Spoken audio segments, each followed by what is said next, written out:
Vamos ver. Eu tive que tirar ela. Ó, foi removido, só que eu não quis remover, entendeu? Agora tá gravando. Entendi. Tá joia. Ela vai entrar, então? Vamos ver se ela vai conseguir entrar. Eu vou ver. Qualquer coisa eu tô cuidando. Não, eu não sei se é alguma coisa do browser dela que não permite gravação. Porque na semana passada funcionou. Então eu não sei. Foi tranquilo até, né? Desculpa, Felipe, mesmo. Imagina. Tranquilo. Vamos ver se carrega. Vamos dar um tempinho pra ela voltar. Eu vou chamar ela no Slack aqui, deixa eu ver. Aqui. Acho que ela apareceu. Ah, deu. Será que ela conseguiu? Isa, deu tudo certo?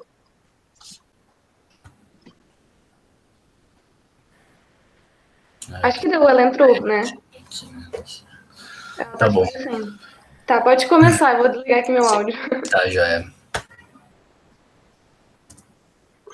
Bom, gente, para retomar aqui, então, a gente vai debater hoje, né, sobre o capítulo 5º já, que chama o Direito Comunhão de Regras Primárias e Secundárias, mas a gente leu a primeira parte, as duas primeiras sessões, na verdade, da página 88 até a 101. E aqui o Hart ele já vai começar a introduzir o que é a teoria dele, de fato, né. É até uma coisa que a Bárbara tinha comentado no último encontro, que até a questão do ponto de vista interno já é um elemento importante para a teoria do Hart, não apenas uma crítica à teoria do Austin, mas o Hart elaborando a teoria dele, elaborando e apresentando a teoria dele, né? E ele primeiro ele faz um resumo do que ele tinha comentado nos capítulos anteriores, né, em relação a críticas à teoria do Austin e tudo. E aí depois ele vai falar sobre a ideia de obrigação. E eu incluí um último ponto aqui para fazer críticas e comentários da questão do ponto de vista interno, né. Aqui, na primeira sessão, ele faz o resumo daquelas críticas ao Austin, né, e é legal ver como ele tem uma preocupação bastante pedagógica, né, em retomar, em resumir cada ponto. E questão, na verdade, que eu indiquei aqui, que é a diferença da lei em geral, mas lei penal especificamente, de comandos, né, baseados em ameaça. As outras variedades de direito e de regras que não são baseadas, não tem fundamento na sanção propriamente, como regras que conferem poderes ou constituem relações jurídicas, né? Diferença entre regras e comandos pelo modo de origem. Se a gente pegar na origem, nem todo comando ou regra vai ter uma prescrição explícita, né? Que indica que o Austin não estaria correto também. E, por fim, a questão da crítica ao conceito de soberano na teoria do Austin, né? Que foi o que a Lena comentou no último encontro. A questão da limitação do poder soberano, né? Tem bastante coisa aqui. O Jean não estava, né? Mas eu acho legal, talvez, a gente rever, depois retomar, porque a apresentação foi bem legal e os debates também, né? Que o Hart, basicamente, ele, bem resumidamente aqui, né? Ele apresenta pontos para contrapor o modelo de soberano que o Austin apresenta, né? Aquele que habitualmente é obedecido, formulando regras, né, ele é obedecido e não obedece ninguém, formulando regras, né, com esse elemento sancionador e tudo, e o Hart vai indicar exemplos, né, que não batem com essa teoria, para falar que o soberano de fato é limitado em vários modelos de governo, formas de governo diferentes, né? Você pega uma democracia, uma monarquia, você vai encontrar falhas na teoria do Austin. E o Hart, basicamente, ele levantou essas falhas, né? Aqui na seção 2 já, o Hart vai apresentar a ideia de obrigação, no ponto de vista dele, né? E aqui a gente já começa a ver o que ele chama de ponto de vista interno.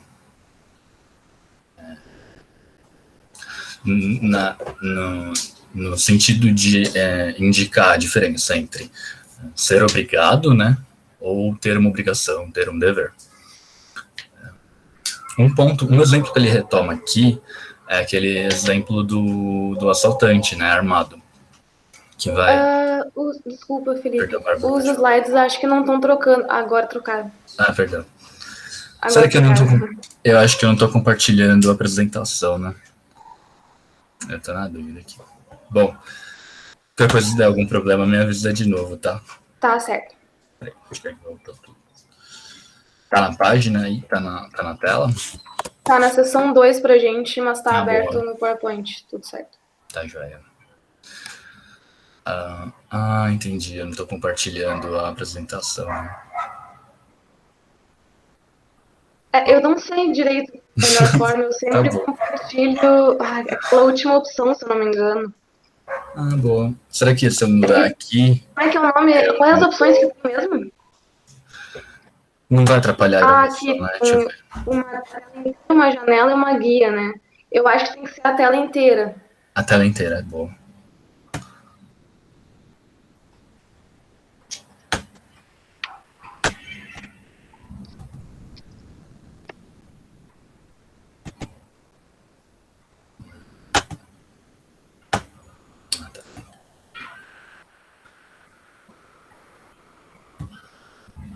E agora a gente foi?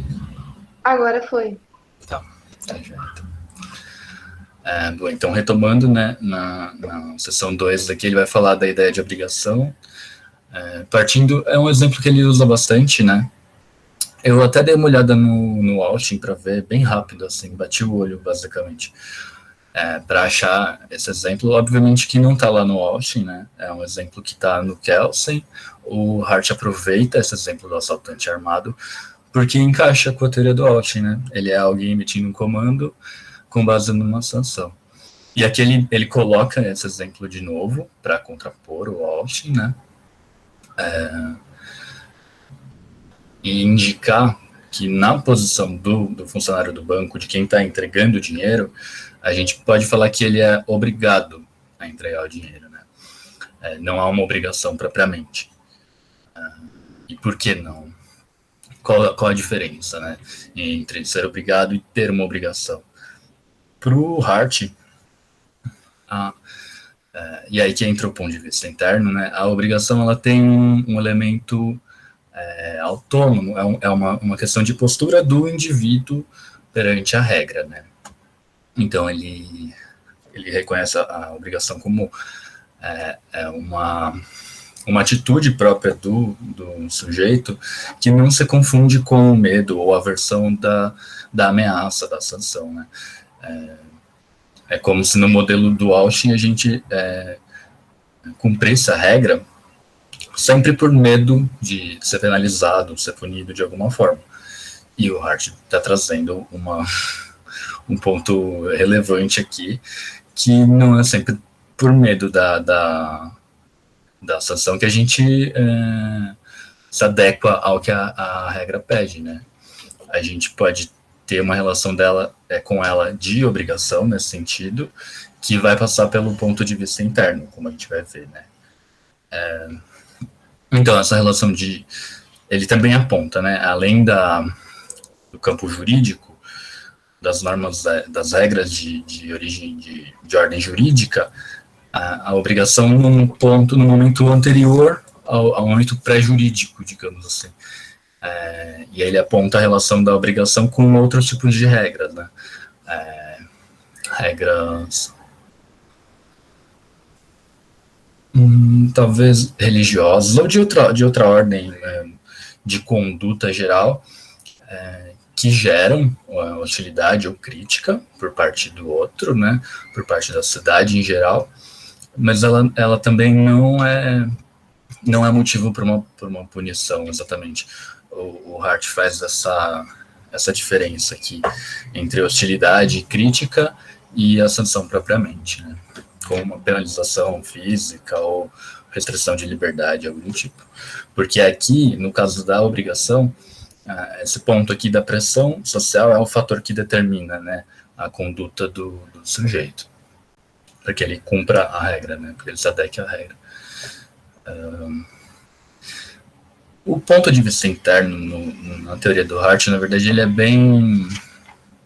objeto de muito debate, muita controvérsia, porque na forma como está lá no texto, né, pelo menos o que a gente leu agora, porque ele tem pós-escrito, ele vai continuar falando ainda, né, no final do livro sobre, mas do jeito que está lá, no trecho que a gente leu, pelo menos a gente poderia ter mais de um tipo de leitura do que significa esse ponto de vista interno, que implicações ele tem ou não. Mas eu peguei um trechinho aqui, um termo que ele usa até no texto, né, para colocar aqui que o ponto de vista interno ele é uma forma de aceitação pelo indivíduo das regras na maneira como ele conduz os atos dele. E é um tipo de comportamento que ele é majoritário. Ele vale para a maioria das pessoas, né? E isso, inclusive, que gera a pressão social que a gente tinha comentado. O ponto de vista interno para aquele sujeito, né, que acolheu as regras, o sentido delas, assim, ele, mais do que justificar uma penalidade pelo não cumprimento da regra, ele fornece para aquele indivíduo uma razão, uma justificativa para que aquele ato seja penalizado. Ou, pensando em regras não jurídicas, né, para que aquele indivíduo que não cumpriu a regra seja objeto de hostilidade pelos demais membros do grupo, né. E, bom, é muito...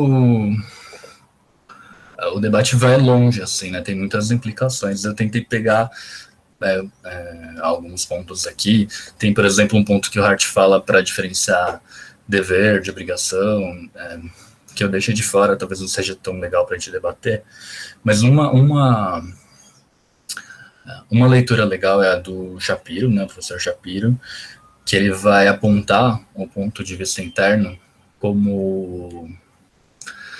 Ele está olhando está fazendo a leitura do Hart, tentando desvincular implicações morais daquela conduta do sujeito que se adequa à norma, mas não a partir de um juízo moral, né? Ele tenta eliminar ou diminuir essa influência da moral, já que o ponto de vista interno é um fator importante para a teoria do Hart, né? E se a gente, de partida, já implica no conceito um vínculo com o moral, considerando que o Hart é positivista, né, e que no positivismo tem esse sentido geral, né, de que a moral não é um fator determinante da norma, né, não é um elemento que explica o direito, apesar de o Hart é um positivista inclusivo, né, então ele aceita influências da moral. Mas o Shapiro, perdão, ele vai fazer a leitura do Hart exatamente para, no ponto, né, na questão do ponto de vista interno, tentar eliminar ou reduzir a influência do fator moral aí, né, dessa harmonia do sujeito com o sentido da regra. E então o Shapiro ele vai dizer o seguinte: a implicação moral que está contida no ponto de vista interno, ela é mínima, ou mesmo inexistente. Se a gente imaginar que ela é inexistente, eu acho que a gente poderia considerar apenas um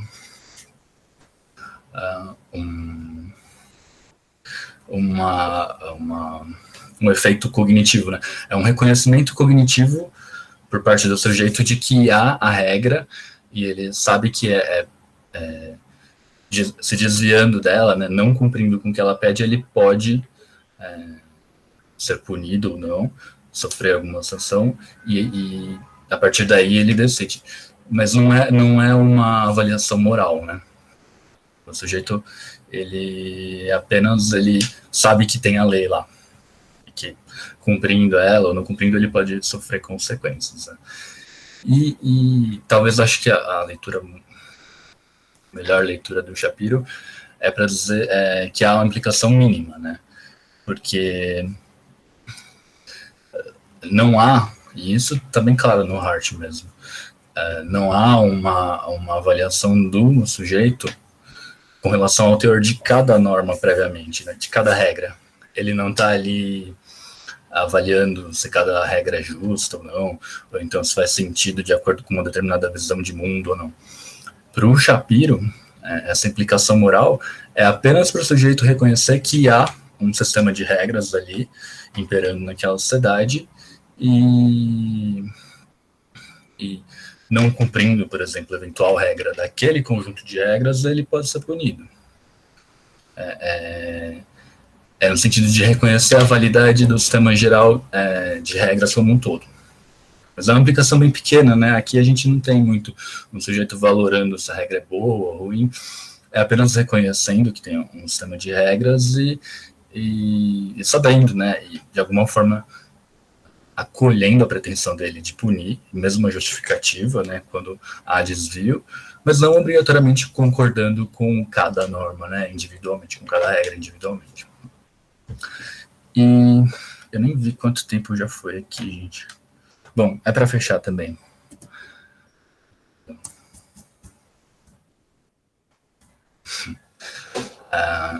Só fazendo um comentário, né,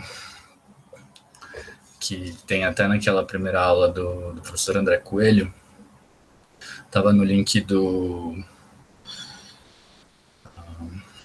grupo, eu acho, mas era vídeo de outra aula que ele estava falando do Hart.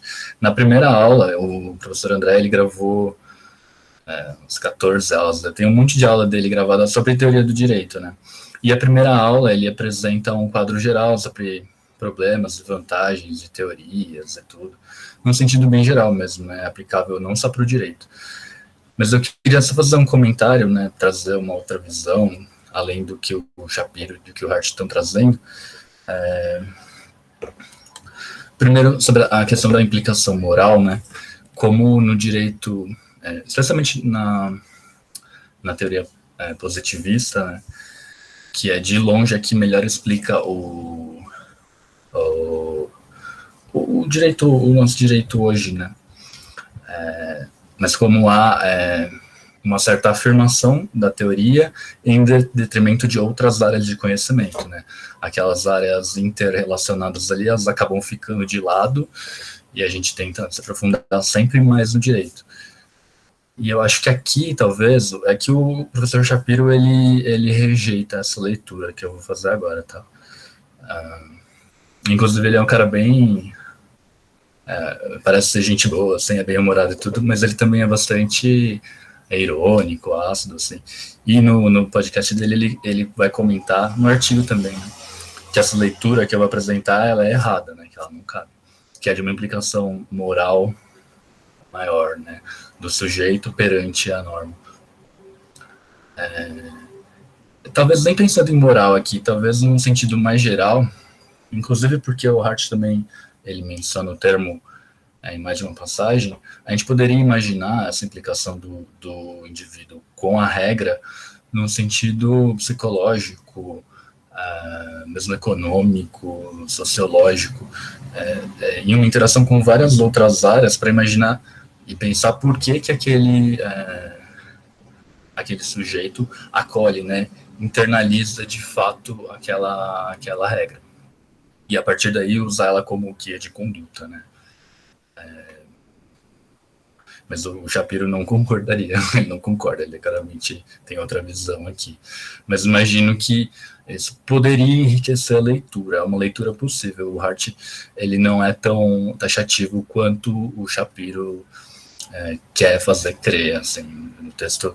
Talvez a gente comente depois, ou não também, porque a gente já comentou na penúltima aula, aí na última aula eu perguntei de novo sobre o ponto de vista interno, e hoje a gente está falando, né, talvez também, se a gente no debate quiser falar de algum outro tema, adiantar o capítulo seguinte, pode ser legal também.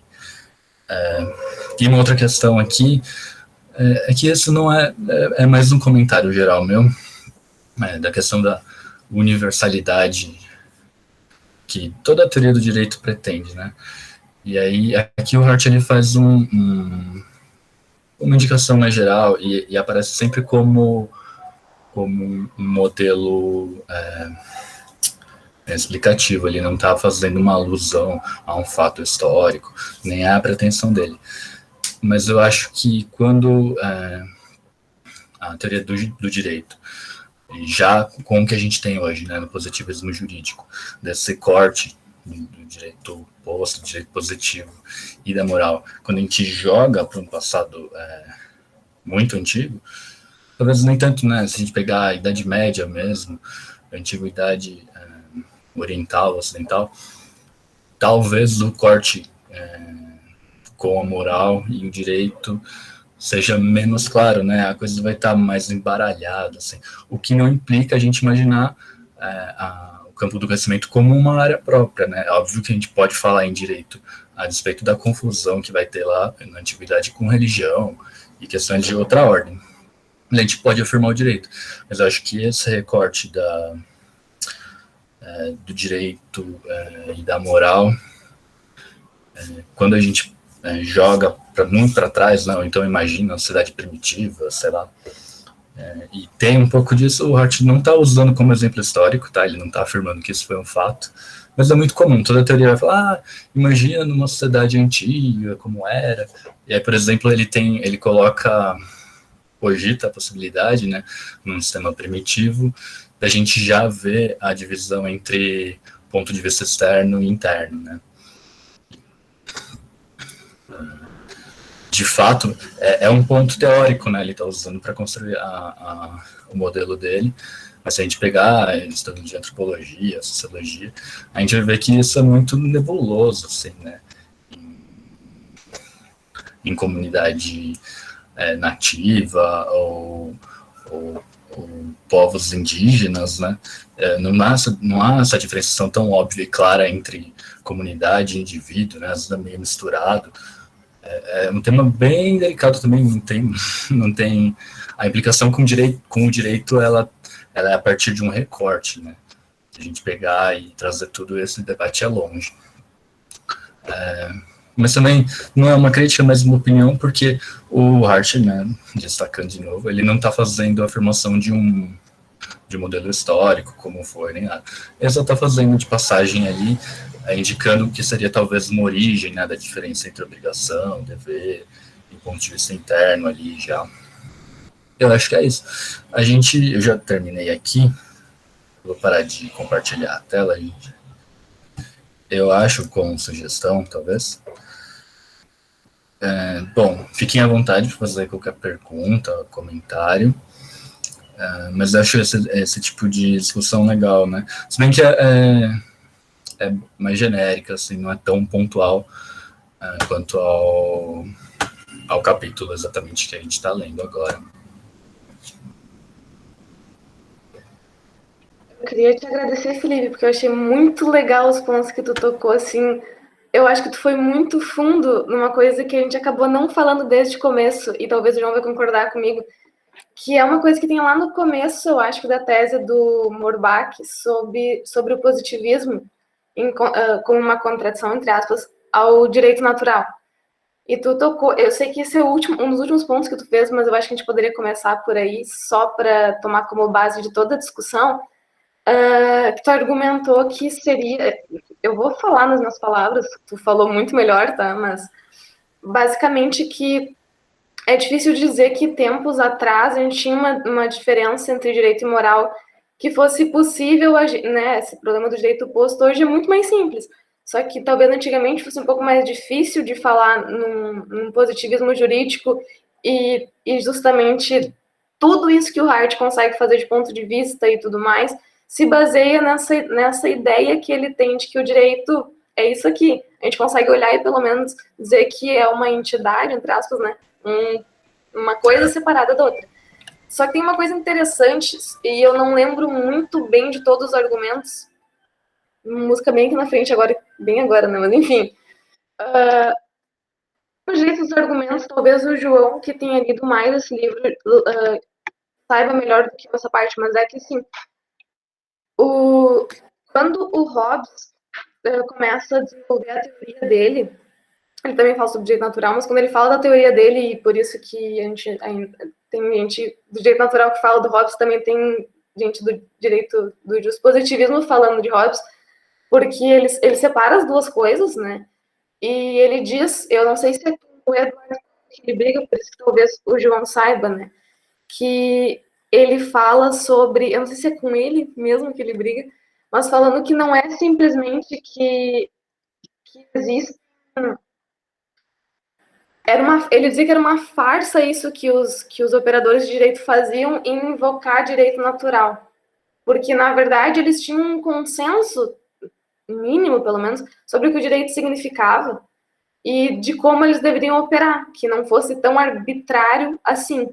Né? Então, é como se a gente tivesse, tudo bem, sociedades reguladas por leis morais e etc. Só que essas leis morais, elas pouco importavam, não que pouco importavam para aquela sociedade, mas elas pouco importam para uma análise do que os operadores, né, do direito, entre aspas, naquela cidade operavam. Tinha um consenso sobre quais normas se aplicar. Então, eu acho que é por isso que, para mim, né, que talvez a teoria do Hart seja tão boa, porque eu consigo percebê-la funcionando mesmo numa sociedade primitiva. Porque a gente consegue. Tudo bem que de fato, tu tocou num problema muito bom, que é difícil de dizer o que é numa sociedade assim.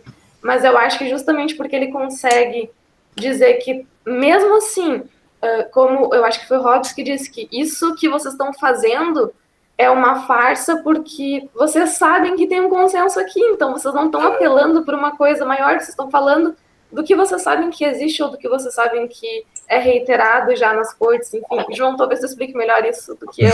É mais ou menos isso, né? Eu tava justamente caçando um negócio aqui. Boa. Eu acho que eu achei a passagem que você tava em mente. Se não for, avisa. Aqui. É um parágrafo meio longo, mas eu acho que cabe bastante. Além do direito natural, que Hobbes entendia como uma liberdade, o autor também faz menção às correntes de lei natural. Essas, por sua vez, estão diretamente relacionadas ao impulso humano natural e instintivo de autopreservação. Mas lembremos, em Thomas Hobbes, as leis naturais são uma série de preceitos de axiomas lógicos, descobertos através do exercício da razão, segundo os quais aos homens é vedado fazer tudo aquilo que for destrutivo à vida, tire de outro os meios de preservá-lo. Só que, para que se possa compreender o verdadeiro sentido que essas leis naturais tinham para Hobbes, não se pode perder de vista que elas eram vinculantes tão somente em foro interno. Daí dizer que esses preceitos eram tão somente axiomas lógicos. Aí ele abre a passagem. Esses ditames da razão são chamados pelos homens de leis, mas erroneamente, porque são nada mais que conclusões ou teoremas que dizem respeito àquilo que leva à conservação e defesa de suas vidas. Para Hobbes, portanto, a lei natural não é uma lei de facto. Esses teoremas são, em verdade, disposições gerais que, deduzidas da razão, são muito mais do que leis, são contribuições à ciência moral. Seriam muito mais conselhos do que comandos. É basicamente isso. E aí vai adiante, mas... Boa. Eu acho que é importante lembrar, de fato, né? É que eu não deixei, eu fiz a crítica aqui e não coloquei em que contexto eu estou fazendo ela, né? É que está lá no vídeo do professor André, e ele vai trazer que, na verdade, toda a teoria do direito faz, né? Mesmo muito toda teoria de conhecimento faz, na verdade. Mesmo no direito natural, esse recorte ali do contrato, né? A gente vivia no estado de natureza e veio o contrato, agora a gente vive em sociedade. Para a maioria dos autores da época não era um fato histórico, né? Era meramente um modelo de... Era um elemento teórico ali que eles estavam apresentando para justificar o modelo deles, né? E eu acho que é esse o ponto. A gente tem um padrão atual e a gente tenta projetar ele para o passado, porque toda teoria tenta fazer isso, né? Faz parte mesmo. Toda teoria se pretende universal, né? E, de fato, é que o Hobbes, eu acho que talvez ele não seja o ideal, porque no momento que ele está escrevendo, que ele está fazendo a crítica dele ao direito natural, a gente já pode falar no estado moderno. Não exatamente, né? Porque ele tá vivendo um contexto bem complicado na Inglaterra. A coisa ainda tá em briga, tá em disputa ali, né? E até por isso daria para ler como uma forma dele se manter contra aquele estado de coisas, né? Mas ali a gente já poderia falar de uma idade moderna. Naquele contexto dele, eu acho que a gente já pode falar em direito positivo. E aí, de fato, faz todo sentido o que ele está falando, né? Eu acho O que direito natural entra como um mero acessório, assim. é que, na verdade, o interessante da teoria dele e do Bentham é que os dois são militantes, vamos dizer assim, pelo direito positivo em função de uma legalidade um pouco maior das decisões, né? Então, eu acho que é legal de falar de positivismo nesse momento, porque não é, eles estão fazendo uma defesa de legalidade ao mesmo tempo que eles estão falando. E agora eu achei mais a outra passagem sobre o Bentham, né, que o Postema diz que, para Bentham, apelar ao direito natural, à razão ou à irracionalidade de uma prática ou regra é apelar a uma quimera. Esse apelo não poderia ser construído como um apelo a um padrão ou princípio público, independente de julgamento, uma vez que não existe tal padrão. Isso tudo era nada mais que a expressão de uma opinião particular ou, mais frequentemente, um sentimento particular disfarçado de apelo a um padrão público. Então, na verdade, eles estão falando mal de uma prática jurídica que eles reconhecem, que é uma prática solipsista pra caramba, que eles reconhecem que existia e estão tentando substituir ela. Eles trabalham com positivismo em dois lados, né? Assim, isso que eu acho interessante. E pra frente, não tem nem o que contestar, né? Assim, tem, claro, autor justnaturalista ainda hoje, mas é corrente minoritária, assim, né? É difícil a gente imaginar o direito com base fundamentado em orientações morais ou ideias como justiça, para esse campo metafísico, né, não palpável da norma mesmo, do direito colocado ali. Dali para frente, eu acho que isso nem tem que contestar. E o Hart não tem tanto. Eu fico. É que isso é um padrão geral. Todo mundo faz, né? De tentar esticar no tempo, né? Falar daqui para frente é isso, daqui para trás também era desse jeito. E aí fica confuso, eu acho. Dependendo do caso, né? Talvez em Roma a gente consiga falar assim, né? Também você tem a questão do rito, né? Que é uma questão da apropriação do ritual religioso mesmo, só que ele é retirado daquele conceito, aquele conteúdo religioso, né? E fica mais o modelo de conduta entre as partes ali que tem que cumprir no processo e tal. Mas eu acho que no limite a gente não consegue manter, assim, né? Pegar uma sociedade nativa, ou então que não vive num núcleo civilizado, alguma tribo indígena aqui do fundo da Amazônia, acho difícil a gente, né, defender esse recorte exato, né, do direito e da moral. Mas o Hart não tem isso tão forte, ele também é um modelo teórico dele, né? Ele não está defendendo isso, mas ele está partindo desse pressuposto de alguma forma, né? E ele passa bem de passagem, também não é algo que ele dedique muito tempo para defender, assim, também. Só vou pegar então esse gancho, porque eu acho essa observação dessa pretensão de universalidade no Hart é uma das questões que eu acho super interessantes na teoria do direito, e que eu acho que o Hart podia ter talvez dado um pouco mais de atenção, porque ele não eu acho que ele podia ter falado bem mais.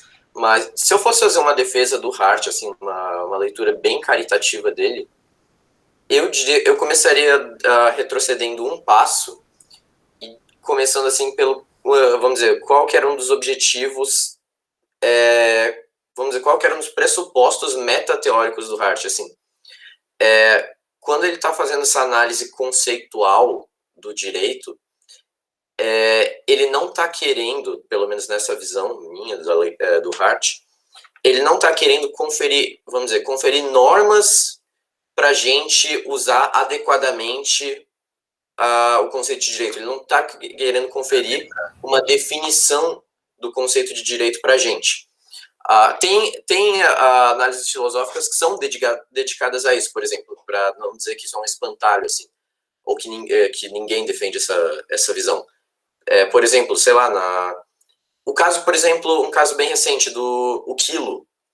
A definição de quilo, não lembro há quanto tempo, mas ela foi realmente foi redefinida. Eu não lembro, eu não vou saber dizer como ela foi redefinida ou a partir de que parâmetro, mas teve uma convenção científica realmente para redefinir esse conceito a partir de um critério mais exato, a partir vamos dizer, de normas de uso de um conceito que façam mais sentido com o que a gente tem hoje de ciência. Não é essa atividade que o Hart está fazendo, a meu ver. O que ele está querendo fazer é elucidar a nossa compreensão sobre o conceito nosso de direito. Isso eu acho importante porque se eu fosse pegar o vocabulário do Joseph Raz, o aluno do Hart, ele tem diferenças com a teoria do Hart, mas mesmo assim eu acho que esse ponto é bem aproveitado. É que a teoria do Hart, ela é ao mesmo tempo uma teoria paroquial e universal. O que eu quero dizer com isso? É que a teoria dele, primeiro, num primeiro momento, ela vai selecionar um objeto, e esse objeto é o que ele chama do Modern Municipal Legal System, né? O sistema jurídico moderno, vamos dizer assim. E quase que invariavelmente o doméstico, embora ele fale também de direito internacional, né? Esse é o caso, vamos dizer, é o caso central de direito para ele. Isso é importante porque isso não quer dizer que, por exemplo, trabalhando com outra visão, casos limítrofes como direito internacional ou, por exemplo, as comunidades dos kibbutz judaicos não seriam, por exemplo, direito numa outra visão.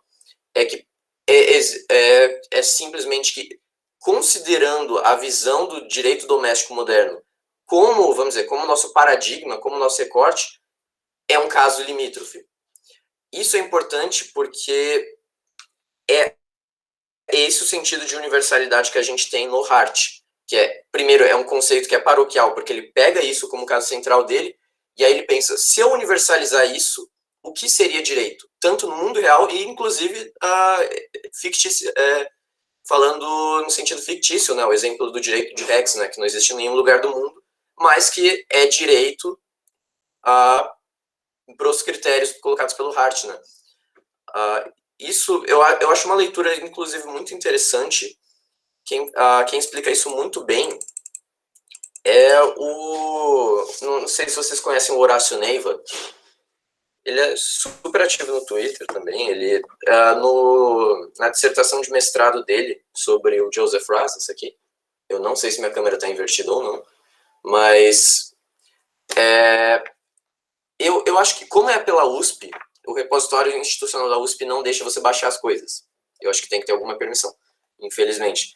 Mas ele explica muito bem essa parte. Numa passagem aqui eu tinha marcado, deixa eu só pegar para... Só um minutinho. Identificar os conceitos. Esse é o único conceito de direito. Aqui. Aqui ele está falando do Raz, mas eu acho que isso se encaixa até um certo ponto para o Hart.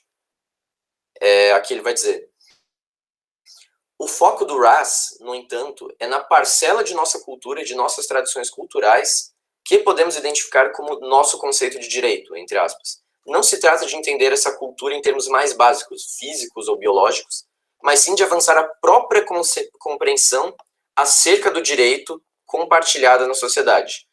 Se admitimos, então, que a tarefa da teoria do direito é analisar a forma como determinada sociedade compreende-se a si mesma, a conclusão que se segue é que o foco da teoria do direito é um conceito de direito marcado pelo relativismo cultural, num sentido assim bem específico, não um relativismo cultural moral, né? Estamos interessados na cultura de determinada sociedade e as sociedades com culturas distintas. Raz não afirma que exista um conceito único do conceito de direito, e aqui dá para ler onde substitui Raz por Hart, né? Na verdade, ao ligar este conceito à forma específica com que uma sociedade se compreende a si mesma, ele pressupõe que outras sociedades podem conceitualizar a realidade de maneiras distintas. eu acho que esse é um jeito interessante de ler o Hart.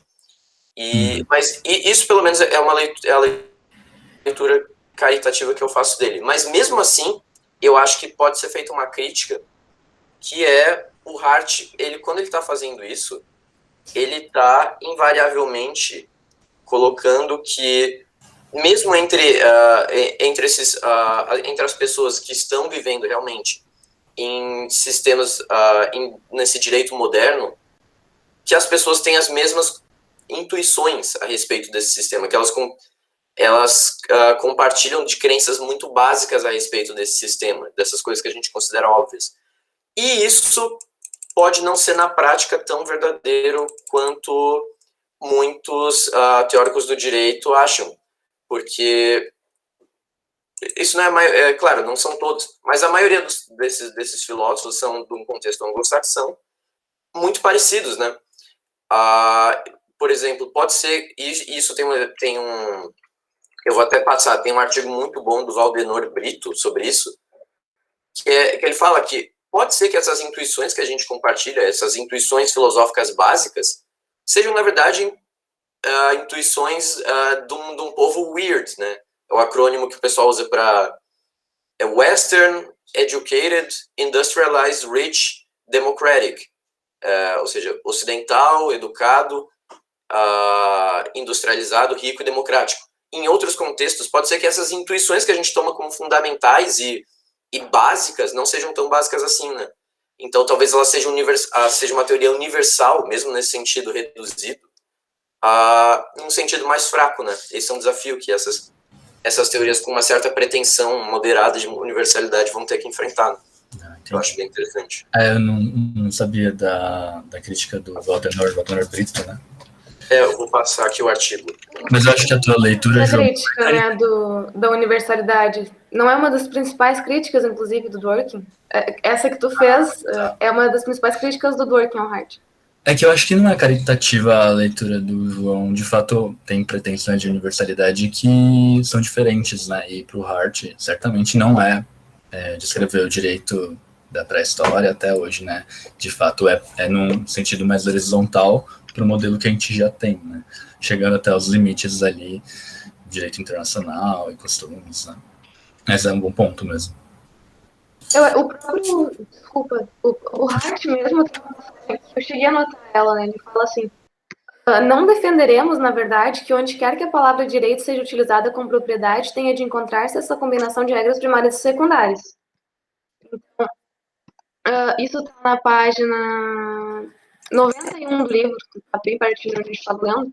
E eu acho legal isso, porque ele está falando que não é tão simples assim, né? A gente usa o direito, na verdade, direito em vários outros sentidos também. Por isso que ele fala que não é tão simples assim ele não acredita nessa simplificação. E também é interessante que eu acho que o que é mais importante da teoria dele é que ele tenta, pelo menos, entender onde a gente pode dizer que um sistema jurídico existe, ou como nasce um sistema jurídico, não como nasce num sentido, né, de que as pessoas, as expectativas das pessoas, não, mas tipo de quando a gente pode dizer que existe um sistema jurídico em um lugar. Então, talvez, claro, se a gente fosse dizer assim, mas eu gostaria de avaliar os sumérios lá do século tanto, eu quero saber se, segundo Hart, seria direito. Talvez não, sabe?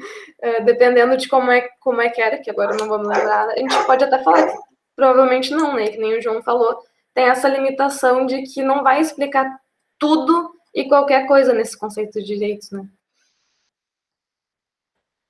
Eu não sei se nesse ponto... Tu ia falar a mesma coisa, na verdade, né, Felipe? Eu te cortei.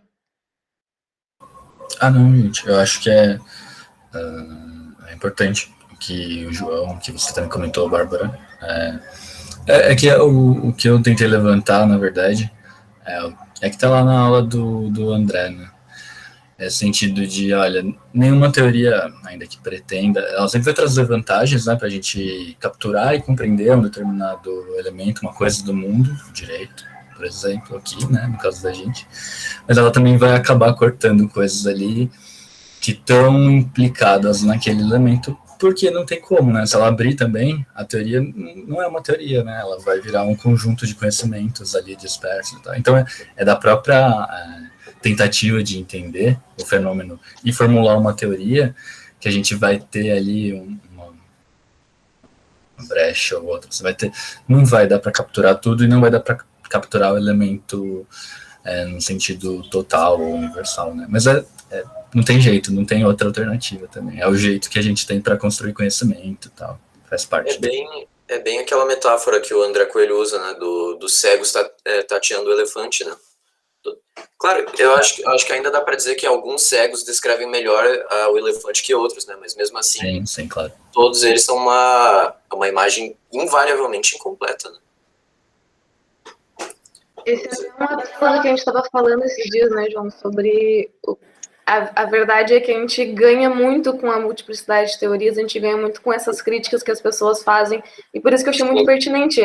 Não é só para, por exemplo, eu que gosto bastante da teoria do Hart, dizer, não, mas eu vou defender só o que está escrito. Não, porque é verdade, né?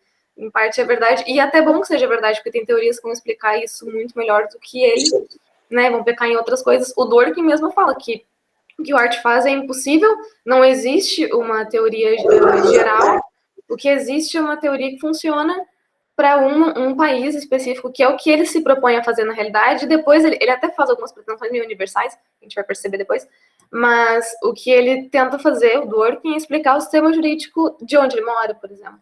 Né? Então, eu acho que cada um tem suas crenças das limitações, e às vezes, quem sabe, seja até mais pé no chão, não sei, né? Depende do que cada um pensa, do que dá para fazer. Mas isso é uma coisa legal de se pensar como a gente, e especialmente quem já trabalha com direito no dia a dia, né? Que estagia ou é advogado, como eu, né, Bárbara, descreveria a prática jurídica ou o direito. Isso é legal, né? Será que eu conseguiria reduzir só as coisas que eu vejo para uma coisa mais geral, né? Juntar uma intuição, um nível mais geral. Que eu estava pensando isso nessa semana, de cara, quão brilhante é ele ter formulado uma teoria que alcança tanta coisa, porque quando a gente for falar lá do direito internacional, a gente vai ver, é uma teoria que alcança tanta coisa. Ele simplesmente trabalhava com um juiz numa época, né? E ele via as pessoas conversarem, ou para os alunos dele também, ele reconhecia como as pessoas falavam do direito e fez uma teoria. Então, isso é muito legal. Eu não sei, o segundo ponto eu não sei, João, se tem mais uma coisa desse ponto, ou alguém mais, por favor, né? Eu vi que teve pergunta aqui no chat, mas eu não estava vendo, gente. Eu estava com a... Uma que eu quero voltar, que a Karen falou, né? Seria uma obrigação com viés moral. Eu não lembro exatamente qual o momento que a Karen falou sobre isso, mas é um gancho interessante pra gente falar, né? Eu acho. Se o Felipe quiser começar, não sei se tu quer fazer algum comentário, Felipe, porque tu falou sobre isso também, né?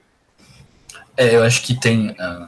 não é um debate, né? Que isso é para discordar do Shapiro, assim. Mas eu acho que no ponto que a gente leu, cabe a leitura que o Shapiro entende indevida do Hart, né? Apesar de que a leitura que o Shapiro vai fazer é melhor, ela é mais proveitosa para ler a própria teoria do Hart. Ela cria menos implicações, ela dificulta menos a leitura, né? Ela é mais proveitosa, eu diria. Mas eu acho que também cabe... o Hart ele não deixa tão claro, né? Aí você fica, quem será que ele está falando aqui, né? E fica aquela coisa um pouco aberta. Você fala, isso aqui é implicação moral ou não, né? O que é, o que não é. Tem trechos ali, né? Não que ele fale de implicação moral propriamente, mas ele fala dessa implicação psicológica, né? E aí, tá, mas será que cabe no sentido que o Shapiro colocou, né, de uma implicação psicológica, quanto a esse sistema geral, quanto ao funcionamento das regras num nível maior, ou então é para cada norma, não sei. É muito, muito complicado, eu mesmo não entendi, mas eu confesso que na leitura que eu fiz, eu achei que cabia essa interpretação, apesar de concordar com o Shapiro, que aquele sentido que ele está indicando ali é melhor, não compromete tanto a teoria do Hart. Eu não sei se vocês concordam, mas tem, que nem eu conversei esses tempos sobre fazer uma obra a respeito de todas todas não, né, mas a maioria das regras de reconhecimento. A gente fala as regras de reconhecimento para cada autor, né, no caso, porque o Hart veio com essa ideia de regras de reconhecimento, mas outros autores, eles lapidaram essa ideia. E eu acho que o ponto de vista interno possivelmente aconteceu a mesma coisa.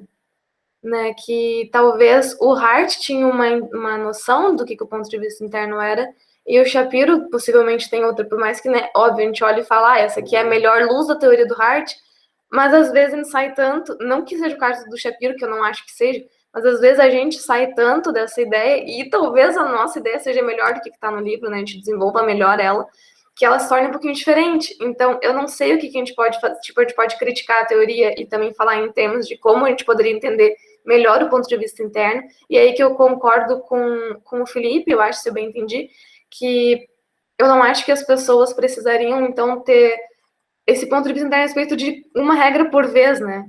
Elas têm o ponto de vista interno a respeito do direito, né? Do direito num nível geral, onde a gente reconhece que certas regras eu não gostaria de ter que cumprir, por exemplo, né? Ou eu acho que não deveriam existir, mas a gente aceita essas regras num nível muito mais anterior do que o da crítica. E daí que eu pego o gancho que a Carmen tinha falado, né? Ela perguntou se o ponto de vista interno, ele também ensina o ponto de vista moral, e claro que o Felipe acabou explicando mais tarde que o ponto de vista interno não pressupõe um ponto de vista moral, né?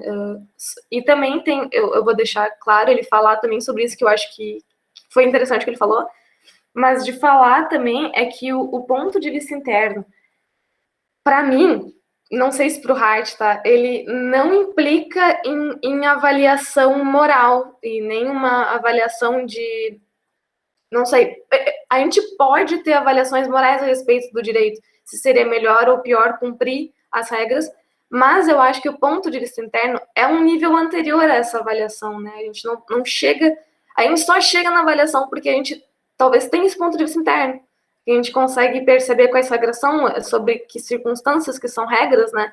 Quando elas se aplicam a nós, e entende o que são as regras do nosso sistema jurídico, porque a gente aceita, né? Aceita o direito como autoridade, e a gente então passa, depois dessa aceitação, a pensar, tá, será que isso é relevante para mim, na situação que eu estou, cumprir isso, e faço os julgamentos? Talvez, pode ser, porque tem uma hora que o Hart fala, né, que as pessoas podem cumprir por vários motivos, mas talvez essa ideia de cumprimento, ela já seja depois da aceitação, porque primeiro eu preciso entender quais são as regras, e eu só entendo quais são as regras por causa do ponto de vista interno, e depois eu avalio. Eu entendo assim, eu não sei quão diferente que é para vocês e o quão diferente é para o Hart. E daí, se tu quiser complementar, Felipe, a ideia que tu tinha falado antes sobre a moral. Se mais alguém quiser comentar também, ou tiver alguma dúvida pontual, talvez a gente até amplie o debate aqui, né? A Carmen, não sei, talvez a Joyce, ou o Jean mesmo. Também eu não sei se eu cobri o que a Carmen perguntou, né, Carmen? Se tu quiser... Então, a Carmen tá aqui. Se quiser falar, Carmen, por favor.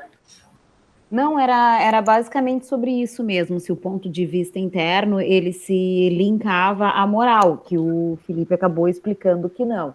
Só que tem uma parte da tua fala, Bárbara, que eu não sei se realmente para tu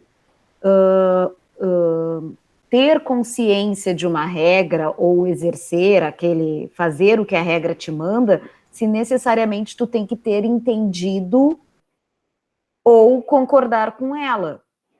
Entende? Porque não necessariamente a pessoa entendeu a regra, mas ela faz porque ela tem que fazer, tipo, por causa da coerção que a regra traz, né? Então, eu não sei, isso aí ficou meio nebuloso para mim, talvez algum de vocês possa me ajudar. Era isso. Eu também achei, viu, Carmen? Eu li e reli, mas eu acho que o próprio texto não deixa tão claro, né? A Bárbara pode falar melhor assim, do que ela está explicando, mas me pareceu ali, em mais de um momento, que, por exemplo, o exemplo que a Carmen deu, do indivíduo que cumpre a norma, né, mas ele só faz por medo da sanção, ele está ainda num ponto de vista externo. E aí, num ponto de vista interno, teria essa vinculação, uma inclinação não de natureza moral, mas aí também, eu não sei se ela está só no reconhecimento, né, só no aspecto cognitivo, assim, é difícil achar, a coisa é bem complicada. Eu acho que o exemplo do Shapiro é bom, porque ele admite ainda uma implicação moral, mas ela é mínima, ela é só com um conjunto de normas em geral, né, não como, eu não vou cumprir aquela regra, porque eu não estou de acordo com ela, ou ainda que eu aceite, eu não concordo. É porque aquilo é uma regra jurídica, e a gente entende, de modo geral, que não cumprir a regra vai gerar um... Isso é meio complicado mesmo, né? Não só que vai gerar uma penalidade, uma sanção, mas que justificaria a aplicação. Não é por mero medo, né? Mas é por internalizar, talvez, a justificativa da penalidade que decorre do não cumprimento da regra. É meio complicado. Eu acho que... Felipe, desculpa, Bárbara, pode falar. Não, pode falar, Carmen, por favor. Eu queria pontuar assim, porque apesar da moral, né, das questões morais, elas não terem uma sanção externa, né, ela não deixa de ser coercitiva e inibidora de determinadas ações, né? Então, tipo, não sei, para mim fica muito nebuloso, entendeu? Porque a moral também, então, é coercitiva de certo modo, mas não de uma maneira externa, de uma maneira interna, porque o sujeito acaba, tu faz uma determinada ação em que uma coletividade vai julgar aquela atuação, tu pode, de repente, ser compelido a não fazer, né? Então, o link existe, eu vejo assim, né? Vocês conseguem entender a minha... Vamos voltar... Desculpa, João, desculpa mesmo. Mas acho que a gente pode voltar para a ideia... Antes de regras que falam de deveres, tá? Vamos falar de regras que conferem poderes. Elas não têm sanção. Aí a gente não precisa do exemplo para sanção para entender o ponto de vista interno. E eu acho que isso é importante de falar. Não tem a ver com o motivo, eu acho, que as pessoas têm para cumprir a regra. Isso é indiferente para o Hart. As pessoas podem cumprir porque é de maior interesse para elas a longo prazo ou a curto prazo, tanto faz, ou só porque elas têm medo da sanção. De fato, elas podem cumprir por várias razões. Mas vamos supor, então, uma regra muito simples, que é, sei lá, do casamento, né? O procedimento de casamento, o processo de casamento.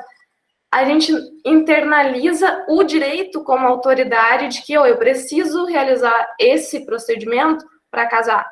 Eu entendo que não preciso de motivos morais para isso, eu só aceito o direito como autoridade, porque o direito e, sei lá, vamos pensar, eu brasileiro, entendo que o Congresso Nacional aqui é competente para fazer leis, e eu não preciso nem saber desse detalhe, eu não preciso saber quem é que faz as leis, eu não preciso saber que artigo que tá, né? Eu só entendo que isso é uma regra. Não precisa ter implicação. Claro, a gente pode dizer que o casamento é moral, mas eu acho que isso não faz tanta diferença, entendeu? Eu posso dizer que não é. É só um contrato entre duas pessoas para dividir os nossos bens, né? E, João, por favor, a Carmen também. Sim, inclusive o exemplo do casamento é perfeito para isso, para pensar isso, de que eu não preciso ter um motivo necessariamente moral para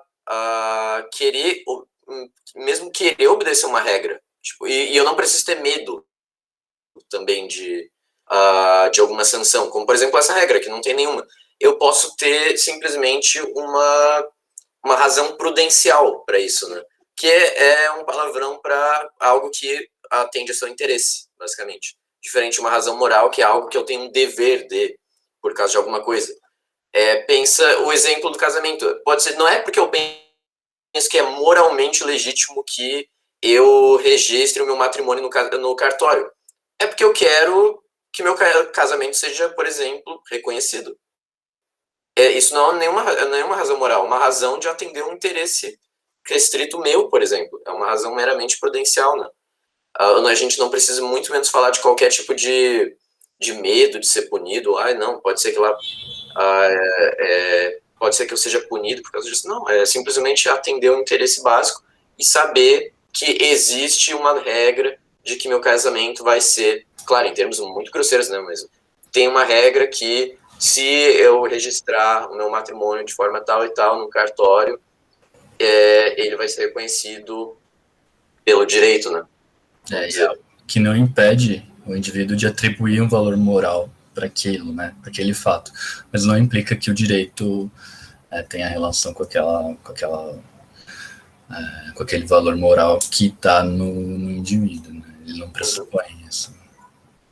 Inclusive, puxando só de volta um ponto que a Carmen trouxe, que é dessa distinção. Eu acho que o Kelsen faz essa distinção entre o direito, porque o Kelsen vai dizer que a regra, uma regra jurídica, perdão, uma norma jurídica, né, pro Kelsen, ela sempre vai ter atrelada a ela uma sanção, né? E aí ele vai fazer essa distinção entre a norma jurídica, ela tem uma sanção que é externa, vamos dizer assim, enquanto que a norma moral sempre vai ter uma sanção interna, né? Eu acho que os exemplos trazidos pelo Hart, eles são suficientes para mostrar que nem toda regra jurídica tem a ela atrelada uma sanção, a gente já viu tudo isso, mas eu acho que esse é um aspecto bem interessante para a gente pensar não como algo conceitual ou necessário sobre regras morais e regras jurídicas, mas como um aspecto realmente típico disso, num sentido de que é típico que isso vai acontecer mesmo. Se eu creio em uma certa regra moral, mesmo que num sentido bem fraco, eu no mínimo vou ter um certo, se não um arrependimento, um pesar de descumprir, né? Mas isso, eu acho interessante não internalizar, para usar essa palavra, não internalizar isso como um aspecto necessário de regras e normas, regras jurídicas e normas morais, porque existe um sentido em que até psicopatas entendem regras morais, eles só realmente não têm qualquer sentimento de vamos dizer, de arrependimento ou de compulsão em seguir essas normas, né? Mas eles sabem que, por exemplo, existe algum sentido de normatividade, mesmo que para eles seja um sentido de normatividade muito fraco, né? Eu acho até que o exemplo que o Hart dá, não direto, né, diretamente, por exemplo, a agressão ou um ato hostil, poderia ser identificado em um outro nível como uma sanção pelo não cumprimento da norma moral, né? Ela também tem um aspecto externo, além do aspecto interno, que é claro também, né? Acho que uma coisa que a Carmen falou e eu acabei não falando nada sobre, e eu acho muito legal, é que ela falou que ela acha muito semelhante o ponto de vista interno com a moralidade em função do que os dois exercem, que é muito semelhante. E, de fato, ela falou de uma situação que pode acontecer numa sociedade, a gente pode até falar da nossa, extremamente moralizada, moralista, mas hipermoralista num sentido pejorativo, vamos dizer assim, de que as pessoas experimentem situações sociais que as façam coativamente, sei lá o que você está falando, usando a palavra certa, usando de coação para que as pessoas cumpram regras morais. E isso pode acontecer de fato, né? Aquele exemplo da menina que teve que realizar um aborto e tudo mais, que legalmente estava tudo certo e foram na frente do hospital fazer isso. É um exemplo muito bom do que a Carmen falou, então, que para ela é muito parecido. Eu acho que foi isso, né, Carmen? Assim, tu falou que por isso que talvez o ponto de vista interno tinha muito a ver com a moralidade. Eu acho que não sei se você quer falar mais sobre isso para explicar melhor pra gente como é que tu entende ou se eu falei certo que tu entende. Não, foi isso mesmo. Eu acho que tu explanou de maneira correta o meu entendimento, né? Que o ponto de vista interno ele vai sempre te levar para um entendimento, tá? Mesmo que seja o entendimento da regra. Mas isso não exclui o fato da tua moralidade, entendeu? Da moralidade daquele fato, daquela demanda, como tu bem pontuaste o exemplo da menina e do aborto, né? A menina, é que, claro, aconteceu várias coisas, mas ela poderia, naquele momento, diante daquele polvaréu na frente do hospital, ela poderia ter sido compelida a não fazer o aborto, né? Talvez se ela tivesse domínio sobre, se ela fosse maior de idade, ou ela tivesse domínio sobre ela, né? Ou a mãe dela compelida por aquele povo todo, do que iriam falar, do que iriam fazer, ela poderia não ter aquele ato, não chegar ao fim daquele ato, o que configuraria uma coerção, tipo, moral, sabe? Aí, tipo, tu internalizou também a regra, mas aí um ponto de vista interno levado para a moralidade. É nesse ponto que eu fico sempre batendo cabeça entre o que o Felipe falou, que não teria nada a ver com a moral e que, né, que seria algo à parte da moral, que seria só a consciência de que existe uma regra e por aí vai. né? Porque se a gente for pensar em termos históricos, a moral, em muitos momentos, na Grécia, por exemplo, em algumas sociedades, o jurídico chega a interferir dentro da sociedade em questões morais, né? Mais antigamente, e eu vejo tanto que, por exemplo, isso veio vindo através do tempo, e a gente chega hoje que questões morais como não matar, não furtar e etc., elas estão dentro do ordenamento jurídico, né? E quando tu for ver o ordenamento jurídico penal, o ordenamento jurídico civil, essas regras foram, digamos, internalizadas e abarcadas por isso tudo, né? É isso a minha contribuição, pessoal. Eu acho que, então, a nossa tarefa... Agora eu levantei a mão, né, porque eu tava monopolizando a coisa. Por favor, levantem também, é bem legal, daí a gente já sabe quem fala depois. Ó, João. Eu acho que a nossa tarefa, então, de todos nós, é conseguir separar o que é o ponto de vista interno e se ele pode, então, e eu acho um ponto interessante, que ele convive com a moralidade, porque eu pelo menos, eu sou bastante moralista, num certo sentido, né? Eu tenho as minhas próprias concepções, e a gente pode pensar num sistema de direito nazista, quem sabe é mais fácil, assim, né? Pensar num sistema jurídico horrível. O que o ponto de vista interno faz de divergência com a moral é o seguinte, para mim, né? É que sobre o sistema jurídico nazista, eu aceito as regras, eu pratico as regras, eu estou dentro daquele sistema. Eu posso dizer, eu sou contra, né? Eu sou contra tudo isso, né? Eu não compactuo, mas eu sou participante daquele sistema jurídico. Eu aceito a legitimidade do governo, sei lá, eu posso dizer que eu sou contra as leis, mas eu aceito a legitimidade. Eu sou contra o governo Bolsonaro, mas eu aceito a legitimidade dele, né? Eu aceito que ele foi votado, etc., tudo aquilo, né? Eu entendo o que o direito me manda fazer. Eu tenho concepções morais divergentes do que o direito me manda fazer, mas o meu ponto de vista interno continua o mesmo, de que eu reconheço que as regras, eu internalizo as regras no ponto de vista interno, mesmo que eu venha a descumprir por motivos morais, né? Eu acho que são escopos diferentes, o que não quer dizer, de fato, que eles inibem a nossa capacidade de pensar moralmente. Eu acho até que a gente pode entrar, talvez, João, mais tarde, na discussão das regras como uma justificativa de segunda ordem, né? Eu acho que é assim que se fala, que a importância das regras é de que eu não preciso racionalizar o que eu vou fazer, elas me oferecem um caminho a seguir antes que eu preciso pensar sobre isso. Talvez isso é o que a gente internaliza, é que talvez num sistema jurídico onde me deixa tão aberto assim para fazer escolhas, eu já sei o que eu tenho que fazer, eu não sei o que eu tenho que fazer, eu penso demais sobre isso e talvez eu tenha que ir para o lado da moralidade um pouco mais forte, mas ainda assim eu entendo, né, o que o sistema jurídico manda que eu demanda de mim, ou que eu poderia fazer daquele sistema jurídico.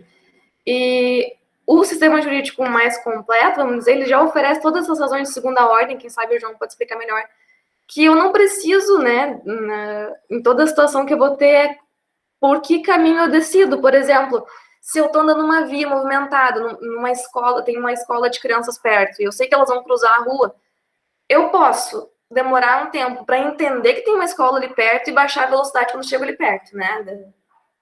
Ou eu vivo num estado que tem sinalização, assim, é um brinde de sinalização, eles botam desde cedo, né? Olha, tem uma escola a tantos metros. Isso é uma razão de segunda ordem para que eu pare, eu reconheço, né? Eu aceito. Isso as regras fazem, eu não preciso pensar por mim, vamos dizer assim, né? Que parece feio falar assim. Mas, enfim, eu acho que talvez essa questão do ponto de vista interno consiga ser explicada um pouco melhor sobre a vantagem de regras e como elas são compatíveis também com uma visão de moralidade a respeito do sistema jurídico que a gente vive, né? E, João, desculpa.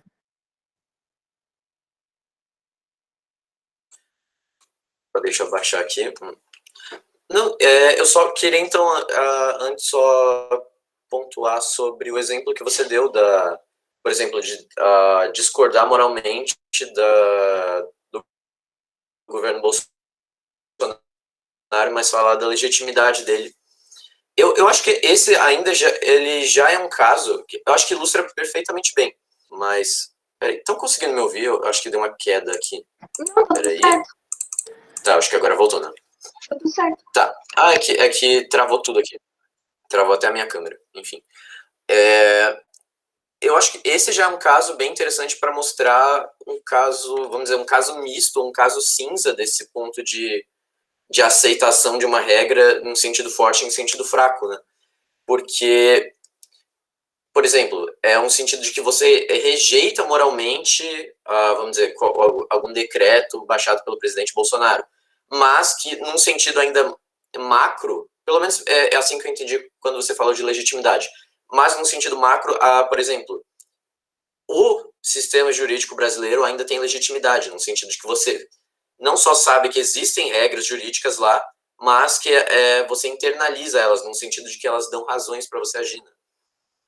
Mas além desses dois casos, além desse caso que você deu, tem, eu acho que dois casos bem interessantes e bem intuitivos para pensar sobre isso, que é primeiro o caso do jaywalking, né, que a gente falou na reunião passada. Jaywalkings são leis que literalmente proíbem atravessar fora da faixa. É basicamente isso.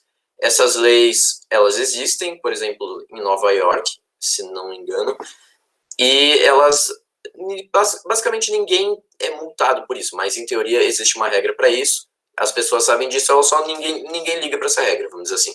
Então, existe um sentido em que as pessoas sabem que elas têm uma obrigação de não atravessar fora da faixa porque é lei, mas elas são indiferentes a isso, não conta como uma razão para agir para elas. Mas além desse caso, onde existe uma indiferença moral, existe também um caso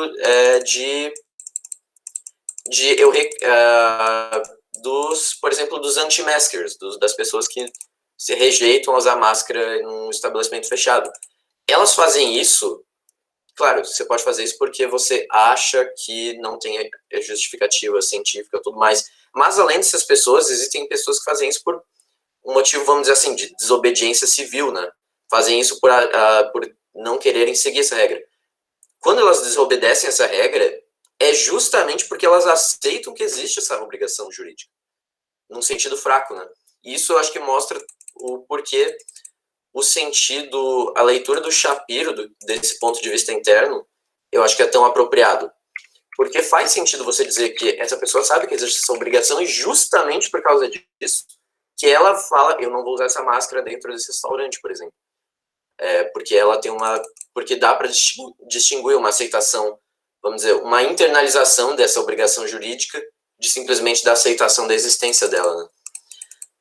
Agora, só tocando, né, na questão, o outro ponto levantado pela Bárbara, dessas razões de segunda ordem dadas pelo direito, que